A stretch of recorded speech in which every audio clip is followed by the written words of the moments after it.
강민호는 새벽 6시면 일어나요. 49년을 살면서 단 한 번도 늦잠을 잔 적이 없어요. 여보, 나갑니다. 조심히 다녀와요. 아내 이선용의 대답은 언제나 똑같았어요. 22년 동안 한 번도 변하지 않은 목소리. 민호는 그게 좋았어요. 변하지 않는다는 건 안전하다는 뜻이니까요. 중소기업 생산관리 과장. 그게 민호의 전부였어요. 대학도 못 갔지만 성실함 하나로 여기까지 왔죠. 월급은 많지 않아도 꼬박꼬박 나왔고, 회식 자리에서도 일찍 일어나는 편이었어요. 과장님은 참 재미없으세요. 후배들이 웃으며 했던 말. 민호도 웃었어요. 재미없어도 괜찮았어요. 집에 돌아가면 아들이 있고, 아내가 있으니까요. 선영은 5년 전부터 동네에서 작은 반찬 가게를 운영했어요. 새벽 4시면 일어나서 김치를 담그고 나물을 무쳤어요. 손님들은 선영을 좋아했어요. 성격이 시원시원하고 반찬 맛도 괜찮았거든요. 사장님, 오늘도 멸치볶음 한 통 주세요. 네, 금방 담아드릴게요. 선영의 하루는 분주했어요. 아침 장사 끝나면 점심 준비, 저녁까지 쉴 틈이 없었죠. 민호는 가끔 그게 안쓰러웠어요. 여보, 너무 무리하지 마. 괜찮아요. 이것도 우리 아들 대학 보낼 돈인데. 그럴 때마다 선영은 웃었어요. 하지만 그 웃음 뒤에 뭐가 있는지 민호는 생각해 본 적이 없었어요. 고등학생 아들 준수는 조용한 아이였어요. 성적은 중간 정도. 말썽 피우는 일도 없었죠. 민호는 그게 자랑스러웠어요. 우리 아들 참 착하지? 그러게요. 말 안 해도 알아서 잘하네요. 동료들과 점심 먹을 때면 민호는 자주 그런 얘기를 했어요. 남들처럼 사춘기 반항도 없고 공부하라고 잔소리할 일도 없었거든요. 저녁이면 민호는 소파에 앉아 텔레비전을 봤어요. 선영은 가게 정리하느라 늦게 들어왔고 준수는 방에서 공부했죠. 대화는 많지 않았어요. 하지만 민호는 그게 평화로운 거라고 생각했어요. 시끄럽지 않은 집, 문제없는 가정. 그게 민호가 22년 동안 지켜온 거였어요. 어느 금요일 저녁, 민호는 회사 회식이 있었어요. 하지만 1차만 참석하고 일찍 집에 왔죠. 여보, 나왔어. 집은 조용했어요. 선영은 가게 정리 중이었고, 준수는 학원 갔다고 했어요. 민호는 혼자 라면을 끓여 먹었어요. 텔레비전에서는 예능 프로그램이 나왔지만, 무슨 내용인지 귀에 들어오지 않았어요. 문득 이런 생각이 들었어요. 우리 가족은 언제부터 이렇게 따로따로 살았을까? 하지만 곧 고개를 저었어요. 다들 바쁜 거니까. 그게 어른으로 사는 거니까. 민호는 소파에 누워 잠이 들었어요. 아내가 언제 들어왔는지, 아들이 언제 왔는지도 모를 만큼 깊은 잠이었어요. 그때는 몰랐어요. 이 평범함 속에 균열이 시작되고 있다는 걸. 아들 준수의 눈빛이 조금씩 변하고 있다는 걸. 그리고 그 모든 게 곧 민호의 삶을 산산조각 낼 거라는 걸. 준수의 변화는 미묘했어요. 너무 미묘해서 민호는 한동안 눈치채지 못했죠. 처음엔 아침 인사가 사라졌어요. 준수야, 밥 먹어. 대답 없이 고개만 끄덕이고 식탁에 앉았어요. 민호는 대수롭지 않게 생각했어요. 사춘기 남자애들은 원래 그런 거라고. 하지만 일주일이 지나도, 한 달이 지나도 준수는 민호와 눈을 마주치지 않았어요. 학교는 재미있어? 네, 친구들이랑은 잘 지내고? 네. 짧은 대답만 돌아왔어요. 민호는 젓가락을 놓고 아들을 바라봤어요. 준수는 고개를 숙인 채 밥만 먹었죠. 귀까지 빨개진 게 뭔가 불편해하는 게 느껴졌어요. 왜 그래? 아빠가 뭐 잘못했어? 아니요. 준수는 밥그릇을 들고 자기 방으로 들어가 버렸어요. 민호는 멍하니 그 뒷모습을 바라봤죠.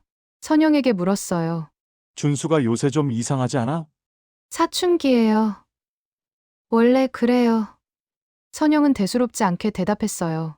하지만 민호는 뭔가 찜찜했어요. 단순한 사춘기 같지 않았거든요. 어느 날 저녁, 민호는 준수 방문 앞에 서 있었어요. 노크를 하려다 말고 그냥 문을 열었죠.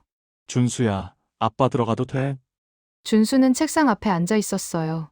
하지만 공부하는 게 아니라 멍하니 창밖을 보고 있었어요. 민호가 들어오자 깜짝 놀라며 몸을 돌렸죠. 왜요? 그냥. 너 요새 왜 그래? 안 그래요? 준수의 목소리가 떨렸어요. 민호는 아들의 눈을 보려고 했지만 준수는 고개를 돌렸어요. 아빠한테 할 말 없어? 뭐 힘든 거라도 있고? 없어요. 나가주세요. 쫓겨나듯 방을 나왔어요. 민호는 복도에 서서 한참을 그 자리에 있었죠. 가슴이 답답했어요. 뭔가 잘못되고 있다는 느낌. 하지만 뭐가 문제인지 알 수 없었어요. 그리고 며칠 후 학교에서 전화가 왔어요. 준수 아버님이시죠? 네, 그런데요. 담임 교사입니다. 준수 학생 때문에 상담이 필요할 것 같은데요. 시간 되실 때 한번 학교에 오실 수 있으세요? 민호의 심장이 쿵 내려앉았어요. 무슨 일입니까? 애가 사고라도 쳤나요? 전화로 말씀드리기는 직접 뵙고 얘기하는 게 좋을 것 같습니다. 가정환경 관련된 내용이라서요. 가정환경? 민호는 고개를 갸웃했어요. 우리 집에 무슨 문제가 있다고? 언제 가면 되죠? 내일 오후 2시 어떠세요? 전화를 끊고 민호는 한참을 멍하니 서 있었어요. 가정환경이라는 말이 머릿속을 맴돌았죠. 우리 집은 평범한데, 부부싸움도 없고, 애한테 손 찍어만 적도 없는데, 도대체 뭐가 문제라는 걸까? 그날 밤, 민호는 잠을 이루지 못했어요. 옆에 누운 선영은 새근새근 잠들어 있었지만, 민호는 천장만 바라봤어요. 준수의 변한 태도, 학교 선생님의 전화, 뭔가 큰일이 벌어지고 있다는 예감이 들었어요. 하지만 그게 뭔지 민호는 알 수 없었어요. 시계는 새벽 3시를 가리키고 있었어요. 민호는 눈을 감았지만 잠은 오지 않았어요. 학교 상담은 민호가 예상했던 것과 달랐어요. 준수 학생이 요즘 수업 시간에 집중을 못해요. 담임 선생님은 조심스럽게 말을 꺼냈어요. 성적이 떨어진 건 아닌데 표정이 너무 어두워요. 친구들하고도 잘 안 어울리고요. 민호는 고개를 끄덕였어요. 집에서도 말을 잘 안 해요. 사춘기인가 싶었는데. 사춘기 치고는 좀 심해요. 상담 선생님이 몇 번 불러서 얘기했는데 아버님께 직접 여쭤보라고 하더라고요. 저요? 뭘 물어보라고요? 선생님은 잠시 망설이다가 말했어요. 가족 관계가 어떤지, 혹시 부부 사이에 문제가 있으신지. 민호는 화들짝 놀랐어요. 아니요, 전혀요. 저희 부부는 아무 문제 없습니다. 그렇다면 다행인데 준수 학생이 자꾸 자기 정체성에 대해 고민하는 것 같아서요. 정체성이요? 네, 자기가 누구인지, 어디서 왔는지 그런 얘기를 친구들한테 했다고 해요. 민호는 어안이 벙벙했어요. 준수가 그런 고민을 한다고? 도대체 왜? 상담을 마치고 나오는 길, 민호는 머리가 복잡했어요. 뭔가 잘못되고 있었어요. 분명히. 하지만 뭐가 문제인지 감이 잡히지 않았죠. 그날 밤, 민호는 평소보다 일찍 집에 왔어요. 준수는 방에 있었고, 선영은 가게에서 막 들어온 참이었어요. 준수야, 민호는 아들 방문을 두드렸어요. 들어가도 돼? 네, 방에 들어가니 준수는 책상 앞에 앉아 있었어요. 교과서가 펼쳐져 있었지만 한참 동안 같은 페이지만 보고 있는 게 분명했어요. 민호는 침대 끝에 앉았어요. 오늘 선생님 만나고 왔어. 준수의 어깨가 움찔했어요. 너 요즘 힘든 거 있니? 없어요. 선생님이 그러시던데 내가 요즘 표정이 안 좋대. 친구들하고도 안 놀고. 준수는 대답하지 않았어요. 그저 연필만 만지작거렸죠. 민호는 한숨을 쉬었어요. 아빠한테 뭐든지 말해. 응? 우리 준수 힘들면 아빠가 도와줄게. 한참 침묵이 흘렀어요. 준수는 입술을 깨물고 있었어요. 뭔가 말하고 싶은데 말하지 못하는 것 같았죠. 그리고 마침내 준수가 입을 열었어요. 아빠, 응? 나 어릴 때 병원 많이 갔어요. 민호는 멍했어요. 갑작스러운 질문이었거든요. 병원? 왜 갑자기? 그냥 궁금해서요. 아프면 갔지. 애들은 원래 감기도 잘 걸리고 그러잖아. 준수는 고개를 끄덕였어요. 하지만 표정은 여전히 어두웠어요. 왜? 아픈 데 있어? 아니요, 그럼 왜 그런 걸 물어보는데? 준수는 대답하지 않았어요. 그저 연필을 빙글빙글 돌리고 있을 뿐이었죠. 민호는 더 물어보려다가 참았어요. 억지로 캐물으면 준수가 더 마음을 닫을 것 같았거든요. 알았어. 힘들면 언제든지 아빠한테 얘기해. 알았지? 네, 민호는 방을 나왔어요. 문을 닫는 순간 준수가 작게 한숨 쉬는 소리가 들렸어요. 거실로 나온 민호는 소파에 주저앉았어요. 가슴이 답답했어요. 준수의 질문이 계속 머릿속을 맴돌았죠. 병원. 어릴 때 병원. 왜 갑자기 그런 걸 물어본 걸까? 그리고 왜 그렇게 조심스럽게 물어본 걸까? 민호는 고개를 저었어요. 별거 아닐 거라고, 그냥 사춘기 아이의 엉뚱한 질문이라고 생각하려고 했어요. 하지만 그날 밤, 민호는 또다시 잠을 이루지 못했어요. 준수의 어두운 표정이, 떨리던 목소리가 자꾸 떠올랐거든요. 뭔가 잘못되고 있었어요. 분명히 민호는 그걸 느낄 수 있었어요. 하지만 그게 뭔지 알 수 없었어요. 그저 불안감만 점점 커져갔을 뿐이었어요. 주말이었어요. 선영은 가게에 나가고 준수는 학원에 갔어요. 민호는 혼자 집에 남았죠. 오랜만에 집 정리를 하기로 했어요. 안방 옷장부터 시작했어요. 입지 않는 옷들을 꺼내고 먼지 쌓인 상자들을 정리했죠. 옷장 제일 안쪽, 선영의 옷 뒤편에 낡은 종이 봉투가 있었어요. 민호는 무심코 그걸 꺼냈어요. 봉투는 묵직했어요. 뭔가 서류가 많이 들어있는 것 같았죠. 봉투 겉면에는 아무것도 쓰여 있지 않았어요. 민호는 잠시 망설였어요. 안에의 물건을 함부로 뒤지는 게 옳은가 싶었거든요. 하지만 손이 먼저 움직였어요. 봉투를 열었어요. 안에는 오래된 서류들이 가지런히 정리되어 있었어요. 제일 위에 있는 건 산부인과 진료 기록이었어요. 민호는 무심코 날짜를 봤어요. 그리고 숨이 멎었어요. 준수 출생일보다 7개월 앞선 날짜, 초음파 검사 결과였어요. 민호의 손이 떨렸어요. 종이를 한 장 한 장 넘겼어요. 임신 확인서, 산전 검사 결과, 영양제 처방전, 모든 서류에 이선영이라는 이름이 있었어요. 하지만 보호자라는 비어 있었어요. 민호의 이름이 없었어요. 심장이 미친 듯이 뛰었어요. 손에서 땀이 났어요. 민호는 서류를 다시 한번 확인했어요. 날짜를 다시 봤어요. 틀림없었어요. 준수를 임신했을 때 선영은 혼자 병원에 갔었어요. 한 번도, 단 한 번도 민호와 함께 가지 않았어요. 민호는 기억을 더듬었어요. 17년 전 선영이 임신했다고 말했을 때, 여보, 아기 생긴 것 같아. 정말? 병원은 갔어? 응, 다녀왔어. 확실해. 그때 민호는 너무 기뻤어요. 병원에 함께 가지 못한 걸 미안해했죠. 일이 바빴거든요. 미안해. 같이 가야 하는 건데. 괜찮아. 남편이 바쁜 거 아는데 뭘? 선영은 웃으며 말했어요. 민호는 그 웃음을 믿었어요. 의심할 이유가 없었으니까요. 하지만 지금 이 서류들을 보니 모든 게 달라 보였어요. 왜 혼자 갔을까? 왜 민호의 이름을 적지 않았을까? 왜 이 서류들을 숨겨뒀을까? 민호는 계속 서류를 넘겼어요. 그리고 제일 밑에서 작은 메모지를 발견했어요. 핸드폰 번호 하나가 적혀 있었어요. 그리고 그 밑에 작은 글씨로 미안해. 하지만 이렇게밖에 할 수 없었어. 민호는 메모지를 뚫어지게 바라봤어요. 누가 쓴 걸까? 선영이 쓴 걸까? 아니면 다른 누군가? 머릿속이 하얘졌어요. 생각이 정리되지 않았어요. 그저 한 가지 의문만 계속 맴돌았어요. 준수는 정말 내 아들일까? 아니야. 민호는 고개를 저었어요. 말도 안 돼. 선영이 그럴 리가 없어. 우리는 22년을 함께 살았어. 한 번도 의심한 적 없었어. 하지만 서류는 여전히 민호의 손에 쥐어져 있었어요. 부인할 수 없는 증거였어요. 민호는 주저앉았어요. 옷장 앞 바닥에 털썩 앉아서 서류를 가슴에 꽉 안았어요. 숨이 제대로 쉬어지지 않았어요. 가슴이 조였어요. 눈물이 날 것 같았지만 나오지 않았어요.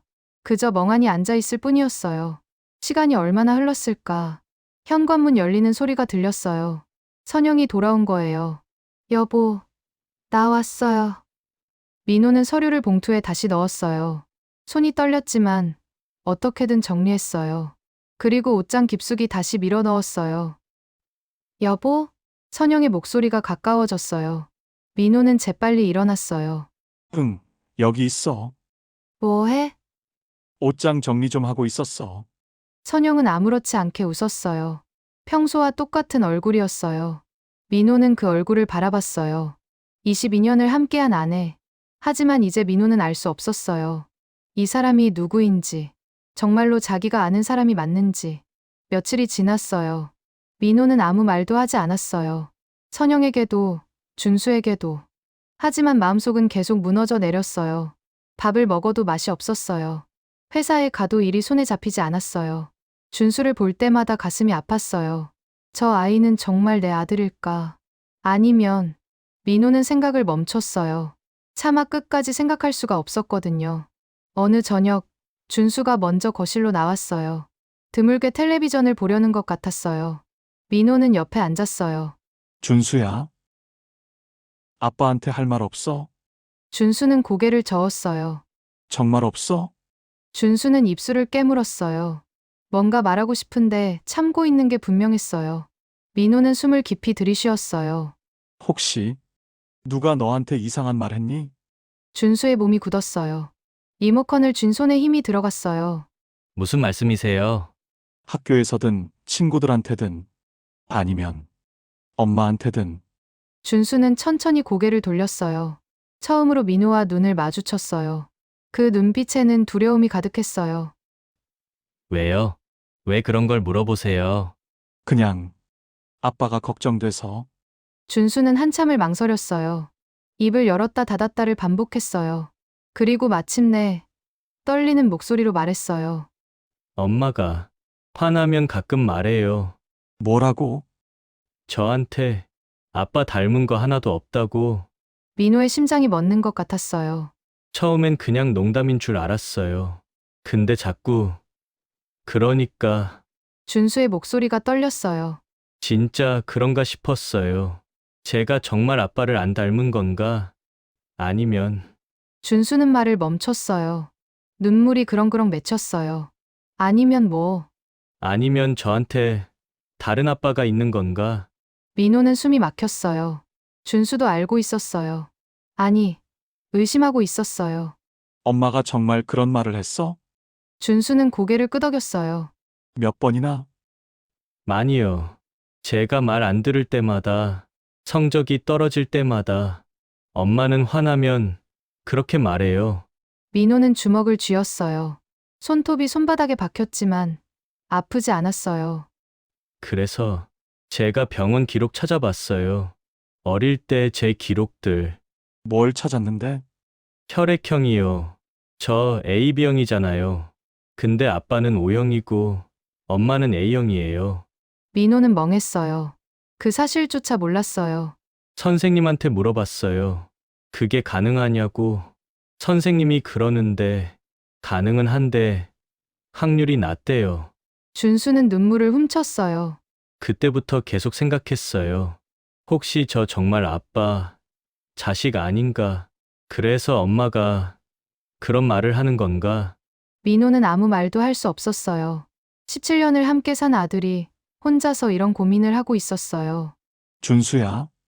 민호는 아들을 껴안았어요. 준수는 민호의 품에서 울었어요. 참았던 눈물이 터져 나왔어요. 미안해. 아빠가 미안해. 아빠는 잘못한 거 없잖아요. 아니야. 아빠가 몰랐어. 내가 이렇게 힘들어하는 줄 몰랐어. 준수는 한참을 울었어요. 민호도 눈물이 났어요. 하지만 참았어요. 지금은 울면 안 됐어요. 준수야, 아빠가 확인해 볼게. 뭐려? 진짜 우리가 부자지간인지 병원 가서 검사해 보자. 준수는 고개를 들었어요.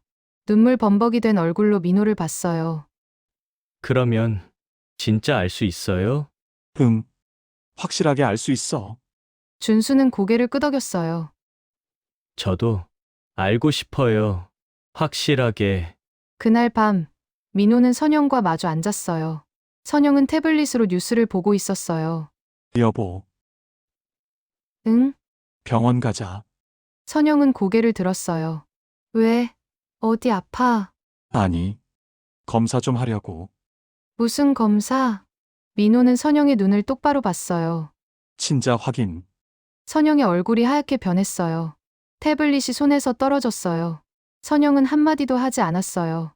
그저 하얗게 질린 얼굴로 민호를 바라볼 뿐이었어요. 언제부터 알았어요? 민호가 먼저 입을 열었어요. 옷장에서 서류 봤어. 준수 임신했을 때 산부인과 기록. 선영의 입술이 파르르 떨렸어요. 그리고 준수한테 들었어. 내가 화나면 준수한테 뭐라고 하는지, 그건 아빠 닮은 거 하나도 없다고. 그렇게 말했다며. 선영은 고개를 떨궜어요. 17년 동안 준수가 혼자 고민했어. 자기가 정말 내 아들인지, 왜 엄마가 그런 말을 하는지. 민호의 목소리가 떨렸어요. 하지만 계속 말했어요. 그 애가 얼마나 힘들었겠어. 누구한테도 물어볼 수 없었을 거 아냐. 선영은 눈물을 흘렸어요. 하지만 민호는 동정심이 들지 않았어요. 내일 병원 가자.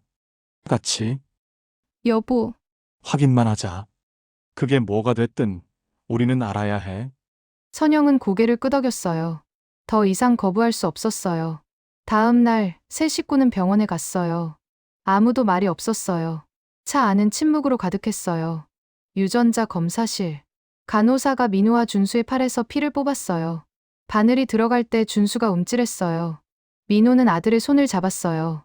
괜찮아. 네, 선영은 멀찌감치 떨어져서 서 있었어요. 얼굴이 창백했어요. 일주일 후 결과가 나왔어요. 친자 불일치. 민호는 서류를 들고 한참을 멍하니 서 있었어요. 알고 있었지만 막상 확인하니 현실감이 없었어요. 17년 동안 내 아들이라고 믿었던 준수. 그 애가 정말 내 피를 받지 않았어요. 옆에 있던 선영이 주저앉았어요. 바닥에 털썩 앉아서 울기 시작했어요. 미안해요. 미안해요. 민호는 아무 말도 하지 않았어요. 그저 서류를 바라볼 뿐이었어요. 그땐 당신이 너무 멀어져 있었어요. 선영이 울먹이며 말했어요. 결혼하고 나서 당신은 일만 했어요. 집에 와도 피곤하다고 누워만 있고 저한테 관심도 없었어요. 민호는 입을 열었어요. 그래서 바람핀 거야? 아니, 그게 아니라 그럼 뭐야? 내가 관심 없어서 다른 남자 만난 거 아니야? 선영은 대답하지 못했어요. 누구야? 그 남자 누구야? 회사 사람이에요. 당신 회사 동료였어요. 민호는 숨이 막혔어요. 회사 동료. 함께 일했던 사람. 이름이 뭔데? 박준혁. 민호는 그 이름을 기억했어요. 20년 전 함께 일했던 후배. 몇 년 전에 퇴사했다고 들었어요. 얼마나 만났어? 6개월이요. 그리고 끝났어요. 준수 임신하고 선영은 고개를 끄덕였어요. 그 사람은 알아? 준수가 자기 아들인 거? 몰라요. 말 안 했어요. 왜? 당신이랑 계속 살고 싶었어요. 그 사람이랑은 그냥 외로워서였어요. 민호는 웃음이 나왔어요. 허탈한 웃음이었어요. 그래서 나한테 거짓말한 거야? 17년 동안 미안해요. 정말 미안해요. 미안하다고 다야? 민호의 목소리가 커졌어요. 17년이야. 17년 동안 나는 준수를 내 아들이라고 믿었어. 그의 아빠라고 생각했어. 근데 다 거짓말이었어? 아니에요. 저는 진심으로 당신이 준수 아빠라고 생각했어요. 말도 안 돼. 내가 날 속인 거잖아. 선영은 바닥에 엎드렸어요. 계속 미안하다고 말했어요. 하지만 민호는 듣고 싶지 않았어요. 민호는 병원을 나왔어요. 차에 올라타서 핸들을 잡았어요. 손이 떨렸어요. 준수는 집에 있었어요. 학교도 가지 않고 방에만 틀어박혀 있었어요. 민호는 무너졌어요. 22년 동안 쌓아온 모든 게 한순간에 무너져 내렸어요. 가정, 아이, 신뢰, 모든 게 거짓이었어요. 민호는 이틀날 변호사 사무실을 찾아갔어요. 이혼하고 싶습니다. 변호사는 친자 확인 서류를 꼼꼼히 봤어요. 상간자가 누군지 아십니까? 압니다. 이름도 알고 연락처도 찾을 수 있어요. 그럼 상간자 소송도 함께 진행하시는 게 좋겠네요. 민호는 고개를 끄덕였어요. 가슴이 아팠지만 해야 했어요. 소송 준비는 빨리 진행됐어요. 민호는 모든 증거를 모았어요. 산부인과 기록, 친자 확인서, 선영의 자백까지. 박준혁을 찾는 건 어렵지 않았어요. 여전히 같은 동네에 살고 있었거든요. 내용 증명이 날아갔어요. 박준혁은 처음엔 부인했어요. 저는 그런 사람 모릅니다. 하지만 변호사가 증거를 내밀자 박준혁은 입을 다물었어요. 재판이 시작됐어요. 법정에 서니 모든 게 비현실적이었어요. 22년을 함께 산 아내가 저쪽 의자에 앉아 있었어요. 울먹이는 얼굴로. 피고는 혼인관계에 파탄의 책임이 있습니까? 판사가 물었어요. 선영은 고개를 숙였어요. 네, 제 잘못입니다. 상간자와의 관계를 인정합니까? 네. 판사는 서류를 넘겼어요. 자녀에 대한 친권은 어떻게 하시겠습니까? 민호는 입을 열었어요. 포기합니다. 법정이 조용해졌어요.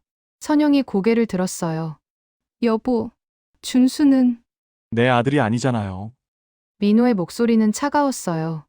그래도 17년을 같이 살았잖아요. 그건 당신이 날 속인 17년이에요. 선영은 눈물을 흘렸어요. 하지만 민호는 돌아보지 않았어요. 판결이 나왔어요. 위자료 2천만 원. 아내가 민호에게 지불해야 할 금액. 상간자 위자료 1천만 원. 박준혁이 지불해야 할 금액. 재산 분할은 민호 70%, 선영 30%. 민호는 이겼어요. 법적으로는. 하지만 마음속은 텅 비어 있었어요. 집으로 돌아왔어요. 선영은 이미 짐을 싸고 있었어요. 준수 어디 있어? 방에 있어요. 민호는 준수 방문 앞에 섰어요. 노크를 했지만 대답이 없었어요. 준수야? 아빠야? 한참 만에 문이 열렸어요. 준수는 눈이 퉁퉁 부어 있었어요. 들어가도 돼? 준수는 고개를 끄덕였어요. 민호는 침대에 앉았어요. 준수는 책상 의자에 앉았어요. 둘 사이에 침묵이 흘렀어요. 아빠, 미안해요. 준수가 먼저 입을 열었어요. 내가 왜 미안해? 저 때문에 이렇게 됐잖아요. 아니야. 내 잘못 아니야. 민호는 고개를 저었어요. 엄마 잘못이고 그 남자 잘못이야. 너는 아무 잘못 없어. 하지만 준수는 말을 잇지 못했어요. 눈물만 흘렀어요. 준수야? 민호는 아들을 바라봤어요. 아빠는 너를 17년 동안 내 아들이라고 생각했어. 그게 거짓말이었다는 거 알게 됐을 때 정말 화났어. 준수는 고개를 숙였어요. 하지만 그건 너한테 화난 게 아니야. 너도 피해자야. 전 괜찮아요. 괜찮을 리가 없잖아. 민호의 목소리가 떨렸어요. 내가 얼마나 힘들었을지 아빠는 알아. 혼자 고민하고 혼자 울었을 거 아냐. 준수는 대답하지 않았어요. 미안해. 아빠가 미안해. 진작 알아챘어야 했는데. 아빠 잘못 아니에요. 준수는 고개를 들었어요. 저 아빠 보고 싶을 거예요. 이혼하고 나서도. 민호는 숨이 막혔어요. 하지만 이제 못 보는 거죠? 준수야? 괜찮아요. 이해해요. 전 아빠 자식이 아니니까요. 준수는 웃으려고 했어요. 하지만 웃음이 나오지 않았어요. 민호는 준수를 안고 싶었어요. 하지만 손이 움직이지 않았어요. 법적으로 준수는 이제 민호의 아들이 아니었어요. 친권도 포기했어요.